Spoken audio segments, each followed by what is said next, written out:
Assembly ఎన్నికల్లో ఇచ్చిన హామీలు అమలు చేయని కాంగ్రెస్ పార్టీకి కర్రు కాల్చి వాత పెట్టేందుకు ప్రజలు సిద్ధంగా ఉన్నారని మాజీ మంత్రి సబిత అన్నారు. వికారాబాద్ జిల్లా యాలల మండలం లక్ష్మీనారాయణపూర్లో బీఆర్ఎస్ ప్రజా ఆశీర్వాద సభ నిర్వహించారు. ఈ సభలో చెవెళ్ల బీఆర్ఎస్ ఎంపీ అభ్యర్థి కాసాని జ్ఞానేశ్వర్, సబితా ఇంద్రారెడ్డి, మాజీ ఎమ్మెల్యే రోహిత్ రెడ్డి పాల్గొన్నారు. పార్లమెంటు ఎన్నికల్లో బీఆర్ఎస్ కు ఓటు వేసి కాసాని జ్ఞానేశ్వర్ ను ఆశీర్వదించాలని సబిత చెవెళ్ల ప్రజలను కోరారు. బీఆర్ఎస్ పార్టీ పూర్తిగా ప్రజల పార్టీ అని, ప్రజలంతా కేసీఆర్ వెంటే ఉన్నారని కాసాని జ్ఞానేశ్వర్ చెప్పారు. ఎల్లప్పుడూ ప్రజలకు అందుబాటులో ఉండి చెవెళ్లను అభివృద్ధి చేసేందుకు కృషి చేస్తానని కాసాని హామీ ఇచ్చారు. ఈవీఎం మిషన్లో 1వ నంబర్ మీద కారు గుర్తుకు ఓటేసి మమ్మల్ని గెలిపించవలసిందిగా మిమ్మల్ని అందరినీ ప్రార్థిస్తున్నాం. ఎందుకంటే ఇంతకుముందు చెప్పినట్టుగా మన పెద్దలు మాజీ ముఖ్యమంత్రి వర్యులు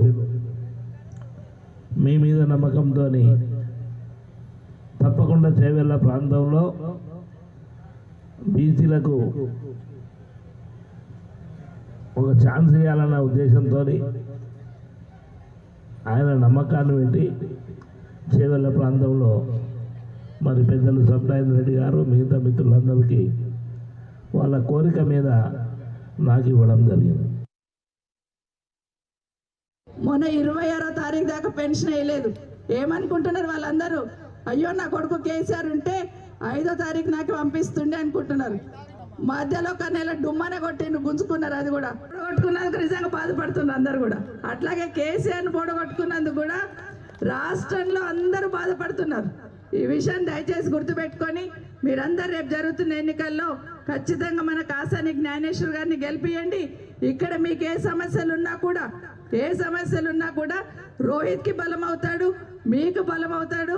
పార్లమెంట్లో మీ గొంతుకై పార్లమెంట్లో ప్రశ్నిస్తాడని మీకు అందరికీ కూడా మనవి చేసుకుంటూ, ఇప్పుడు ఏమనుకుంటున్నాడంటే మన పద్మనాభ స్వామి ఉన్నాడు కదా, అనంతగిరి పద్మనాభ స్వామి ఉన్నాడు కదా, బాబాయ్ ఇప్పుడు ఇక్కడెక్కడ వస్తాడో, నా మీద ఒట్టేడ పెడతాడో, రాకుండా ఉంటే బాగుండు ఆగస్టు అయిందాక అనుకుంటున్నాడు.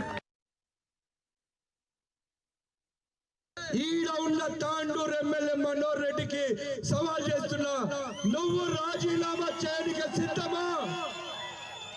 నువ్వు రాజీనామా చేయడానికి సిద్ధమా అని చెప్పి నేను ఈ బహిరంగ సభ నుంచే సవాల్ ఇస్తుంటా ఉన్నా. నేను ప్రతి ఒక్కరితో విజ్ఞప్తి చేస్తున్నా, మొన్న మనందరినీ మోసం చేసిండు. 10 ఏళ్ల ముందు మనం ఎట్లయితే అంధకారంలో ఉన్నామో, నీళ్లు లేక కరెంటు లేక రైతులను పట్టించుకోని వాడు, మహిళల గురించి అసలు పట్టించుకోని వాళ్ళు ఆ రోజు కూడా కాంగ్రెస్ అధికారంలో ఉండే.